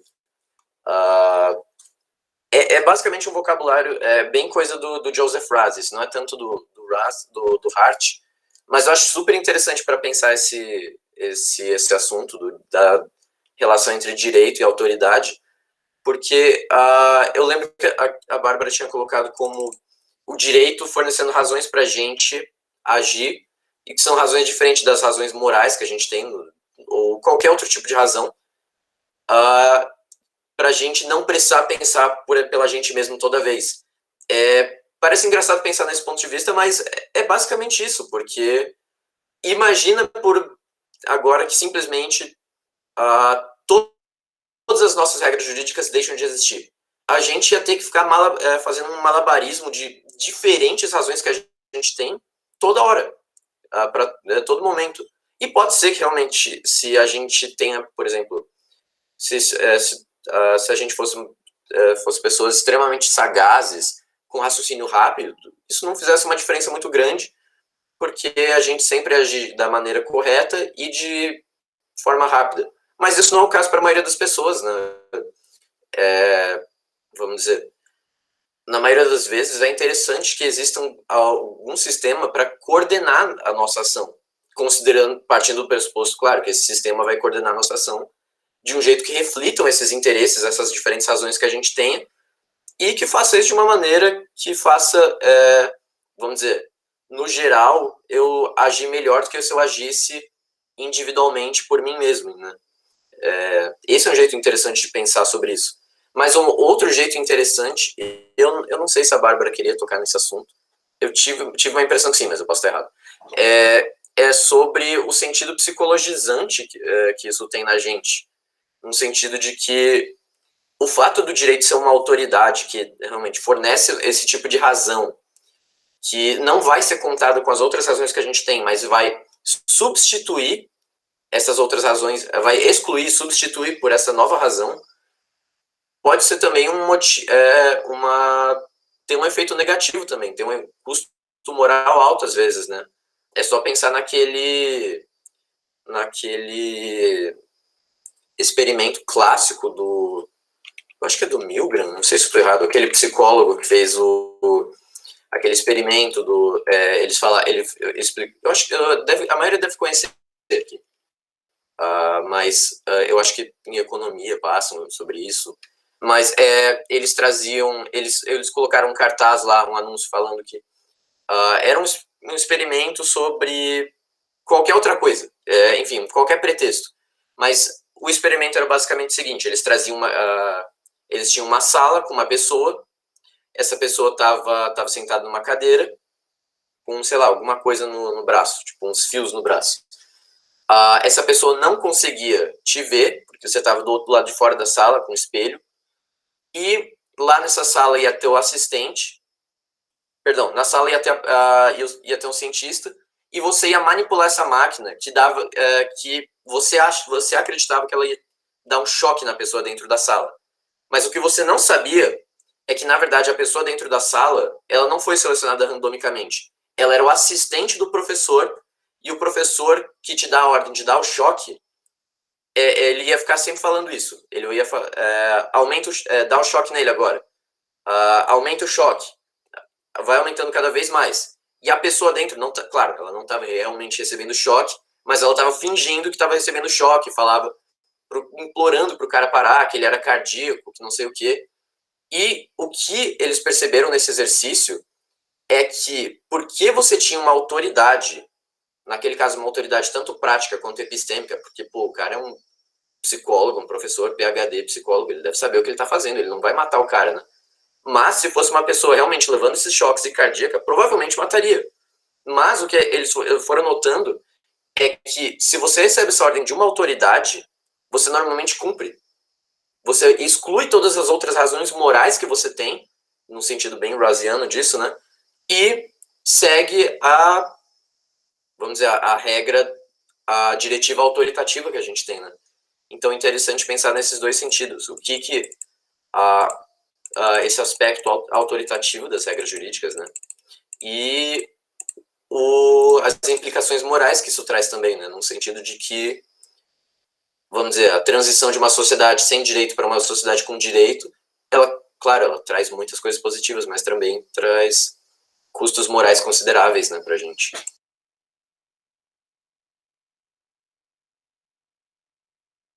Ô, Felipe, não ia falar nada, não? Eu lembro da mãozinha. Eu levantei a mão. Mas acho que o João já comentou já. Perdão.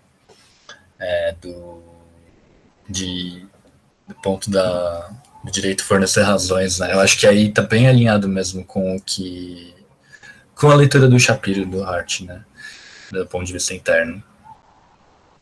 Pra gente não ter que ficar calculando cada norma para fazer atribuir a cada uma um valor próprio. Não, a gente tem um sistema geral de regras, tem ali o ordenamento jurídico, e a gente adere, né? A Carmen e também a Giselda, se eu bem entendi, tá, guris, assim, ó, eu tô interpretando vocês aqui, então, por favor, peçam licença se eu estiver falando besteira, mas pelo que eu entendi também, e talvez não é isso, mas eu acho que daria para fazer essa mesma pergunta, é saber, assim como a gente tem esse tipo de noção a respeito do direito, que é uma prática social, a gente poderia ter, que nem a Giselda mencionou, a respeito de religião, moral e tudo mais, e uma pergunta que a Carmen poderia fazer é justamente isso.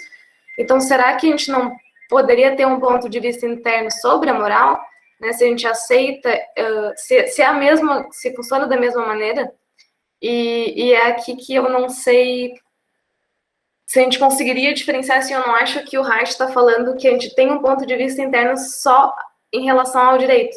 Talvez a gente tenha um ponto de vista interno em relação à moral também, né? O que a gente aceita na nossa sociedade, e quando a gente está diante de uma sociedade que tem práticas morais completamente diferentes, a gente observa como um observador externo, a gente só registra as práticas sociais dessa sociedade, apesar de entender que são práticas morais, por exemplo, né? Se a gente pensar numa sociedade que não permite que as mulheres se vistam do jeito que elas querem, a gente consegue registrar, se a gente tem um ponto de vista interno dessa sociedade, que isso também mexe com o direito daquela sociedade, é claro, mas se a gente falar só no nível da moral, a gente poderia registrar como observador externo, não só que elas têm um hábito de se vestirem daquela maneira, mas que elas estão sob um dever moral de se vestir daquela maneira porque aquela sociedade aceita aquela autoridade moral, né? A autoridade moral não precisa ser uma figura, não precisa ser organizada, pode, é claro, já virar direito, que nesse caso das sociedades eu acredito que seja o caso, né? Eu acho que é direito nessas sociedades.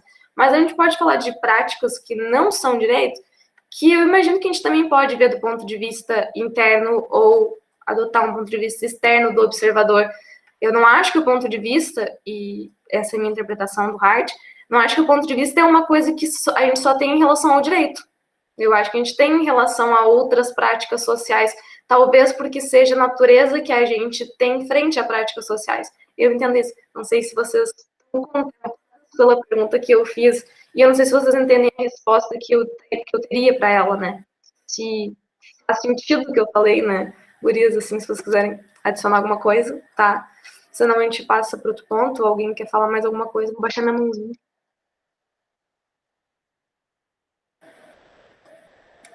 Tinha mais uma coisa, eu acho que eu tinha para falar, peraí.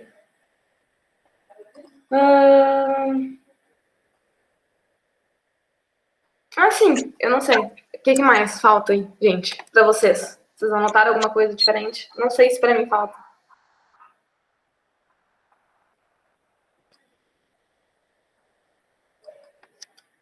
Eu gostei muito que vocês participaram mais hoje, tá? Eu gostaria até que vocês participassem mais. Gente, responde a enquete aqui, porque ela fica registrado o voto de vocês pelo nome. E daí eu já coloco na presença para não ter que ficar fazendo formulário, é um pouquinho chato, porque fica cheio de formulário. Então eu queria aproveitar e lembrar que eu acho que o encontro que vem não tem ninguém ainda definido para apresentar, né? Na verdade, tinha o Vitor, só que ele sumiu, escafedeu. A enquete, tá? Tem uma partezinha lá em cima onde tem o chat. E ali do lado tá escrito atividades. Tem um quadradinho, um triângulo, uma bolinha. Não sei se todo mundo conseguiu achar, mas ali em cima, assim, eu não sei se no celular, é que ela tá no celular, né? Mas do lado do chat tem essa barrinha de atividades. E daí tu clica em enquete, e daí aparece a nossa enquete. Show, perfeito, então. Eu não sei, gente, se vocês querem se candidatar para as próximas semanas, a gente já tem todos os assuntos ali, e seria bem legal se todo mundo quisesse participar. Bem legal mesmo. No próximo é só o restante do capítulo 5, e o Vitor não me respondeu mais, então se alguém quiser apresentar. Sim. Sem pressão, mas seria legal ver, até porque tem bastante gente que eu vejo que fica às vezes bem quietinho aqui, seria legal ver, ter uma interação maior. E até para aprender melhor também, né? Quando a gente tem que ler e preparar para apresentar, a gente tem outro envolvimento com o texto. Não, vocês chegam com perguntas muito diferentes, eu adorei isso. É bem legal, gente. A gente vai ter que ver daí, assim, se ninguém se... Mais adiante, então, Carmen, quem sabe pode ver o cronograma e me chamar para dizer, eu quero tal dia. Porque daí tu já lê com antecedência, prepara com antecedência e deixa pronto, né? Ou, né, prepara lá na frente, mas já sabe o que tu vai querer fazer. Além do um disclaimer para quem estiver se sentindo meio acuado, porque tem uma semana para fazer isso. Eu acho que é só o finalzinho desse capítulo 5, né? Ele é bem curtinho. Eu acho que tem umas 8 páginas. Sim, assim, para quem quiser, é uma boa oportunidade de fazer uma primeira apresentação. Mas se não, também sem problemas, a gente se ajusta. Aí, se ninguém quiser nessa semana, mas quiser nas próximas, tem o cronograma disponibilizado e vocês podem checar o melhor dia para vocês. a gente pode, na semana que vem, daí como são capítulos, esse capítulo é minúsculo agora, o restante dele, falar também sobre o início da regra de reconhecimento, eu acho, João. Eu acho que é a hora, né? Que a gente vai chegar lá. E daí eu botei já o artigo, ele tá em inglês. Então, quem não tiver, tem também, se eu não me engano, eu coloquei ali deixa eu ver aqui. Um chamado Sistema de Regras Primárias e Secundárias, do André Coelho, que eu acho que aborda bem tudo isso também, no caso de dúvida. Eu sei que não é a mesma coisa que ler o artigo inteiro do Shapiro, que é outro, né? Mas já é um quebra-galho também, para quem não tiver tempo. Seria legal a gente conseguir falar disso já. Assim como a gente pode continuar falando do ponto de vista interno, né? Porque vai... Aquela dúvida da semana passada, eu não sei se a gente conseguiu, da retrasada, eu acho, não lembro, que eu perguntei sobre o ponto de vista interno. Agora eu nem lembro mais qual era. Mas eu lembro que o João, tipo, até eu anotei depois ali no chat, que o Jean acabou respondendo, né, sobre o ponto de vista interno. Mas depois eu procuro ela e a gente fala outra hora sobre isso, tá? Inclusive, eu não sei. A gente tinha que corrigir alguma coisa no esqueminha lá da tradução do artigo do Shapiro, né? Ou não? Eu lembro que você tinha corrigi na hora. Tá. Mas se vocês identificar alguma coisa, por favor, avisem a gente, porque a gente leu tantas vezes aquilo ali linha por linha que não faz mais sentido nada. Mas aí, pessoal, o seguinte, todo mundo respondeu a enquete, deixa eu dar uma olhadinha se todo mundo respondeu. Eu vou lembrar quem participou, mas só tem 8 respostas, e aqui tem mais, tem pelo menos 11 pessoas, né? Então, teria que ter 9, porque eu e o João não precisamos assinar.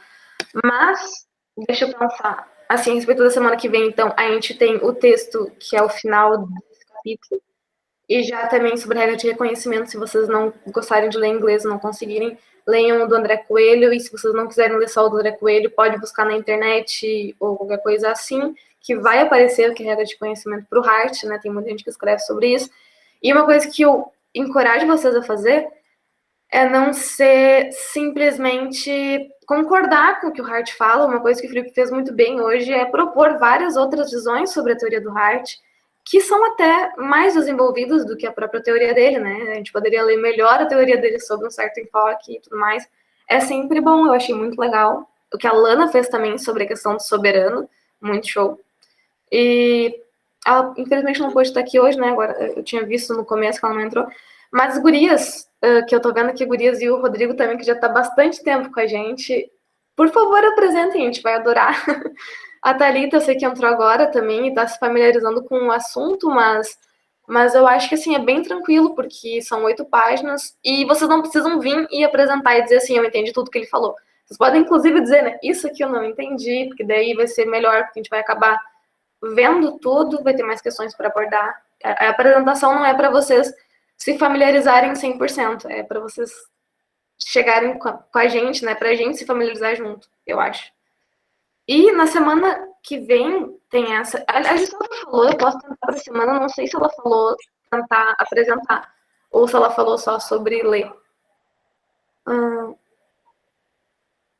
Vamos ver o que é... Eu posso ler em voz alta, Isa?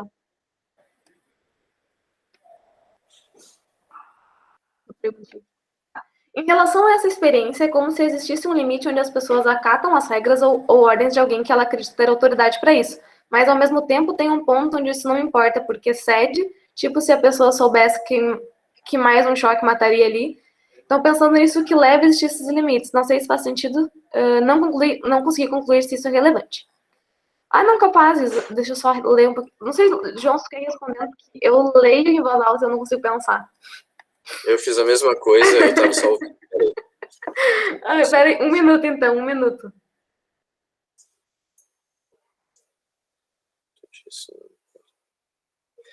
Eu assim, na minha visão de leigo, eu concordaria totalmente com isso.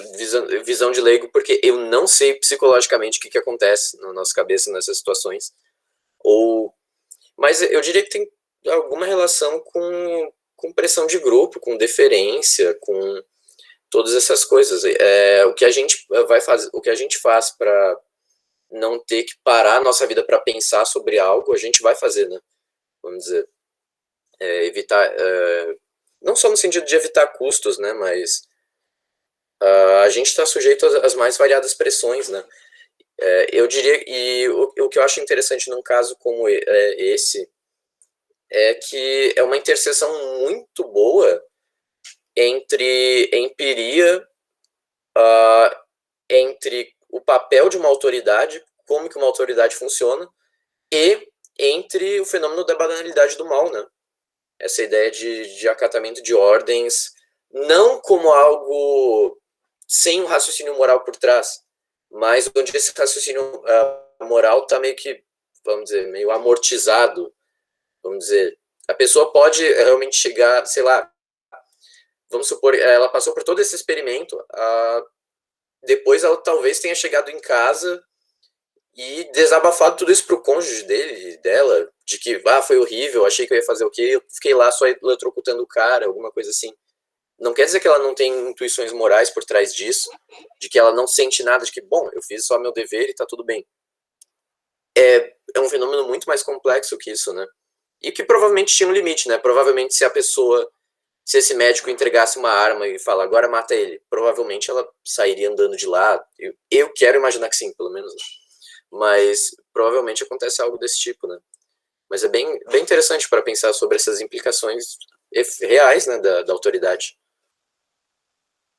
Eu não levantei a mãozinha, esqueci, mas eu, pensando nisso que a Isa apontou, eu acho que é por isso que o positivismo, para mim, tem uma virtude tão grande. É que ele explica justamente esse aspecto psicológico que a gente tem, não em termos, né, da psicologia, talvez, em termos mais ordinários mesmo, de que a gente sente que está sob a autoridade do direito ou de alguém, enfim, independentemente do que seja a situação, mas a gente reconhece e usa essa própria autoridade como justificativa para agir.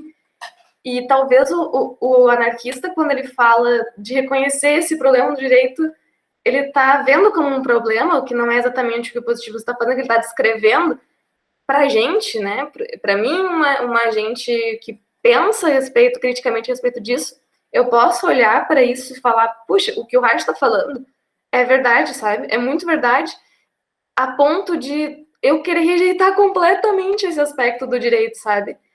E talvez uma motivação para querer se abolir, para um anarquista querer se abolir o direito, é justamente que talvez isso seja uma coisa tão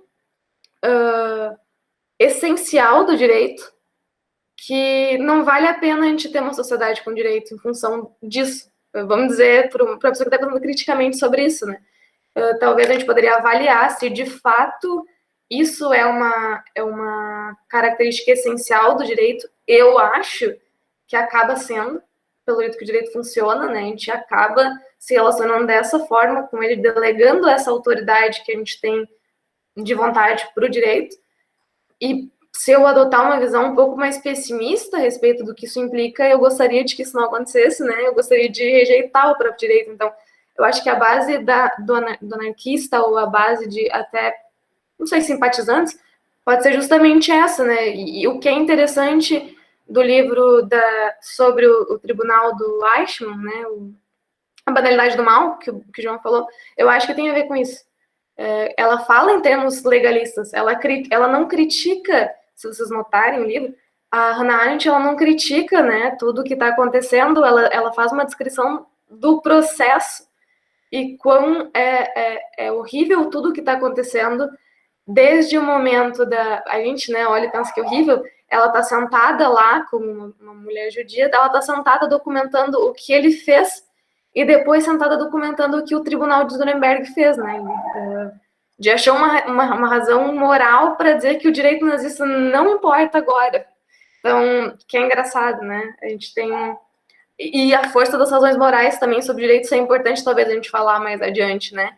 Que não dá para simplesmente dizer que qualquer estado... Isso talvez a gente pode marcar para conversar na semana que vem, né? E eu conversei no Instagram do nosso portal ali, do nosso grupo de estudos, com o professor... o João, esqueci o nome dele. É ele mesmo que tu tá pensando. Que a gente falou com a gente, que ele chamou a gente. O Danilo? Isso, ele respondeu... Santos de Almeida. Isso. Ele deu aula pra gente um ano na FURG, pra mim, no caso, não sei se pro João também. Mas no meu primeiro ano, ele substituiu um pouco o Lobato, que ele tá fazendo estágio de docência com ele, mas ele respondeu uma postagem, respondeu a nós todos, né? Então, já dizendo assim, o que ele falou, a gente postou um cardzinho, né, sobre uma menção, era um story sobre o Estado de Direito.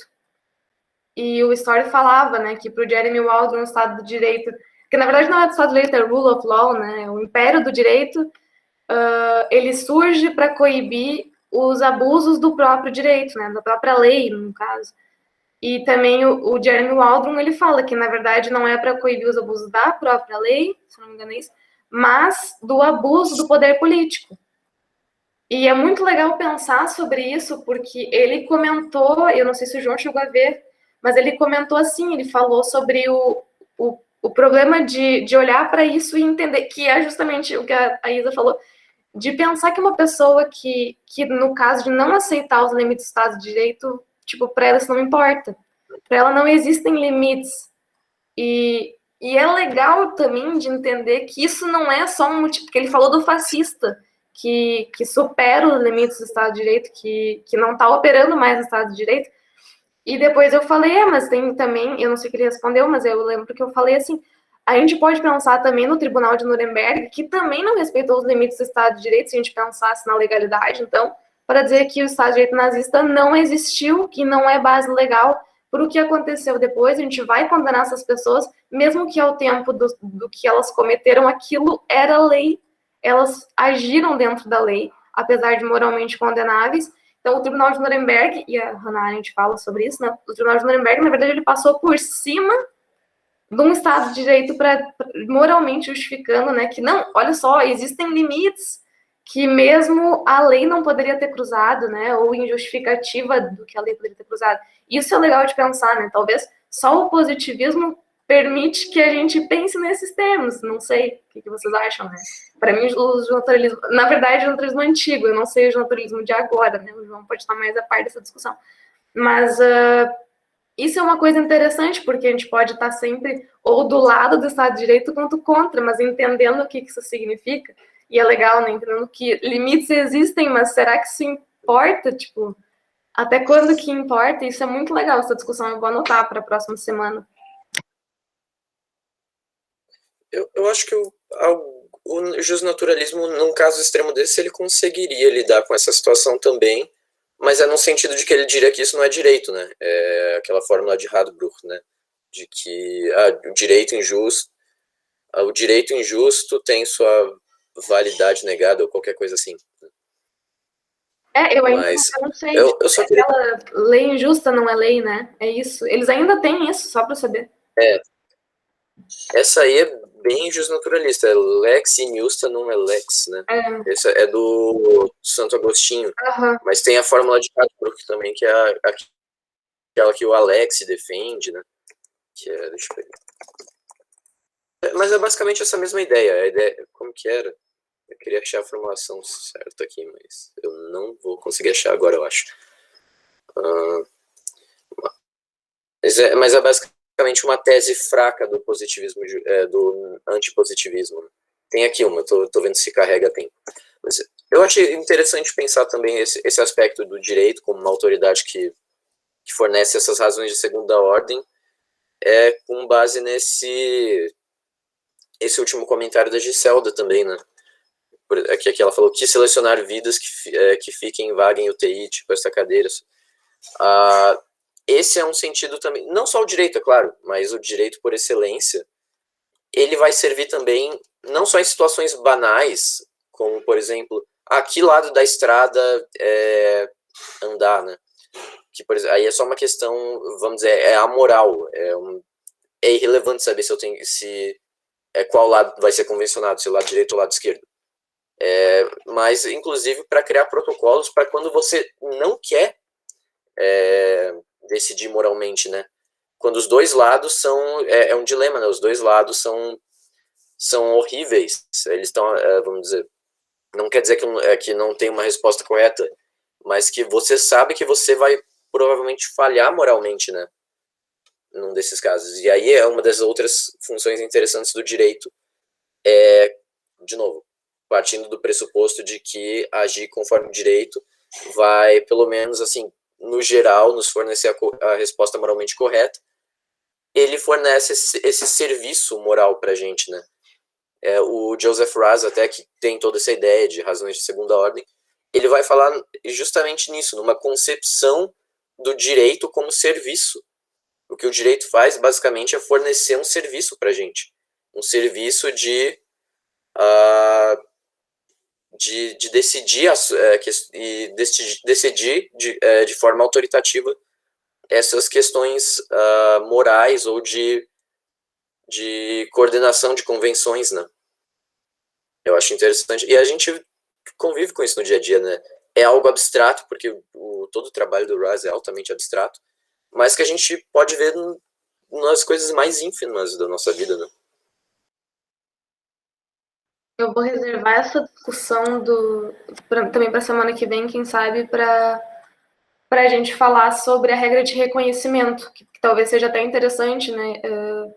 Por exemplo, um direito injusto, né? Injusto num sentido assim, que, cara, vamos dizer que é convencionalmente injusto, né? A gente é uma sociedade que consegue olhar e dizer, putz, isso daí passou de qualquer limite, que nem a nossa colega acabou de falar, né? Que o que deve existir esses limites também sobre psicologicamente o que a gente entende de quais regras seguir e como é que o direito também consegue, através da regra de reconhecimento, vamos botar essa questão, então, fazer com que essa linha fique um pouco mais difícil, né? A gente vai ver depois o que é essa regra de reconhecimento. Acho que dá para falar sobre isso, né, João? Tem um espaço, assim, para a gente falar sobre isso. E daí, daqui 2 semanas, eu acho, e deve depender, assim, de quanto a gente conseguir produzir, mas eu acho que a gente consegue apresentar o início do nosso trabalho sobre o que é perguntar, o que é direito, da obra coletiva. É o começo dela, né? A gente vai ter que ver ainda como é que vai estar até lá, mas eu acho que a gente pode deixar isso marcado. O que tu acha, João? Só para quando mesmo, de novo? Peraí. Daqui 2 semanas. Ai, meu Deus. Tá, não é bom, eu gosto de ter uma deadline. A gente força a fazer daí, é mais fácil. Sim. Se não tiver isso, eu me saboto. Isso, daí se alguém mais já tiver... Oi? Se não der também, tudo bem. Sim, daí a gente passa para outra semana, mas aí o que a gente pode fazer? O pessoal também já se pilha, né? Já se pilha a pensar nisso. Porque também, deixa eu só avisar vocês uma coisa, tá? Eu tenho desculpa, a gente já passou do horário, então eu vou falar muito ligeiro, mas o pessoal do Dardo conversou comigo esses dias, uma pessoa do Dardo, né? Mas a Darby é o diretor acadêmico do direito, né? E eles conversaram sobre um evento que eles querem realizar, uma semana acadêmica só do direito, que tenha, tipo, uma MPU do direito, né? Semana acadêmica sempre teve, mas seria uma espécie de MPU. Então, seria muito legal se a gente tivesse resumos para apresentar, porque o projeto, afinal, também é da FURG, mas porque esses resumos, eles vão contar para o currículo de vocês, com certeza, né? As gurias estão trabalhando para isso, eu vou confirmar com elas tão logo, assim, eu não quero apressar elas também, porque vai ser uma baita trabalheira de fazer o evento. Eu recomendei que elas tivessem pelo menos 4 meses de antecedência para avisar as pessoas, porque é difícil às vezes chegar e, eu tenho um resumo, né? Nem todo mundo tem um resumo pronto. Mas daí a gente já pode se encaminhando, a gente já sabe que existe esse evento, né? Tipo, vai existir provavelmente. E a gente tá tentando também aqui, o nosso grupo, fazer um evento sobre metodologia. E quem sabe a Ju, que também coordena o grupo com a gente, ela não é tão presente, mas ela consegue participar sempre que dá, e ela conversa muito comigo, ela disse que a gente pode tentar fazer uma produção de todo mundo que quiser participar, né, de uma obra para esse evento. Talvez é tempo, porque eu estou pensando de fazer esse evento lá na volta às aulas, lá em agosto, tá, João? Esqueci de te falar isso. Mas lá em agosto ou setembro. Coletiva no sentido de a gente vai estar aberto para todo mundo participar, entendeu? Porque vai ser sobre metodologia, o evento, metodologia de pesquisa em direito, metodologia da decisão em direito, metodologias na teoria do direito, então vai ser um pouco mais amplo do que só o que o nosso grupo trabalha. Mas daí fica a ideia aí para quem quiser, talvez aí trabalhando numa coisa mais pronta lá para agosto, A gente vai tentar fazer isso acontecer, eu tenho certeza que a Júlia vai ajudar se a gente pilhar. A gente só não vai pilhar se acontecer algum problema muito grande, porque eu vou essa semana já entrar em contato com algumas pessoas que eu gostaria que participassem do evento, e vamos começar, então, a arrumar essas coisas todas. Por isso que a gente quer abrir a inscrição cedo também, né, o mais rápido possível, para isso poder acontecer. Se eu tô viajando demais, daí vocês me avisem, né, porque eu sei que não é assim fazer um evento também, mas a gente tem tempo, eu acho, para se organizar. E qualquer coisa que eu estiver viajando na maionese, me avisem que a gente tenta botar os pés um pouco mais no chão. Mas eu acho que é totalmente viável a gente fazer a nossa obra, que vai ser a parte, não precisa ter uma data específica para acontecer, já que, né, o tempo... Mas daí a gente já tem, então, um resumo que vocês podem fazer um resumo expandido para a FURG. Também vai ter MPU da FURG, que vai acontecer normalmente, eu só não sei agora que mês vai ser, né, talvez em setembro. E provavelmente, então, esse evento que a gente está querendo organizar em metodologia, vocês podem até apresentar o mesmo em todos, né, fazer, tipo, uma variante de cada um dos eventos. Só recomendar, assim, para o currículo de todo mundo é muito bom. Né? E a gente vai estar aqui para conversar com vocês sobre essas obras. Ainda mais se for um resumo, é mais prático ainda, né? Vocês trazem um dia, a gente já fala sobre ela num dia. Tem recomendação de todo mundo que vai estar aqui. É isso aí, eu não sei se eu estou viajando demais, tá? Mas, enfim, não sei qual palavra. Que palavra? Gente? É verdade, né? A palavra maldita. Desculpa, gente, foi um gatilho aqui. Mas, enfim, eu acho que eu passei os recados, né? Eu vou até anotar para mim, para eu organizar tudo que der essa semana, já tentar ver com a Ju, tudo que a gente precisa para a obra, né? Talvez com uma editora de fora, ou a própria editora da FURG, se for o caso, vamos ver o que a gente faz, né? Acho que esse ano a gente consegue um patrocínio melhor, patrocínio da faculdade também, tá? De Direito aqui. Quero dizer, um patrocínio não que eles vão pagar, né? Não é isso, mas que eles vão ajudar a gente a publicizar tudo isso, tá bom? Eu faço com antecedência. Isso, a gente vai conversando, vocês podem me recomendar tudo que for possível também. Vou anotar só direitinho, mas me chamem qualquer coisa, eu acho que a gente terminou. Acho que eu terminei. Não tá te avisando? Eu acho que é nas configurações do próprio celular, na verdade, Giselda, sobre as notificações do Slack, tá? Mas o que a gente pode fazer é lembrar a Carmen de te avisar. É que eu acho que nem teve também, né? Pode deixar Agora. que eu aviso minha amiga Giselda, fiquem tranquilos. É que não, ela não recebeu a notificação de que a gente mandou o link hoje mais cedo. Eu mandei hoje, se eu não me engano, né? Mas é igual, gente. O que eu vou fazer a partir da semana que vem, que a gente vai ter um horário definido? Vai ficar um link para todas as semanas. Então, vocês não vão mais precisar perguntar o link, porque vai ser o mesmo. Então, a partir da semana que vem, eu já vou deixar todas as datas marcadas, tá? Que vai ser todo sábado, às 2h, tá? Até às 4h. E a gente vai ter o mesmo link sempre. Então, vai ser bem mais prático, tá? Beijo, gente. Vai ser melhor o mesmo link. Até semana que vem. Até, gente. Tchau, tchau. Até.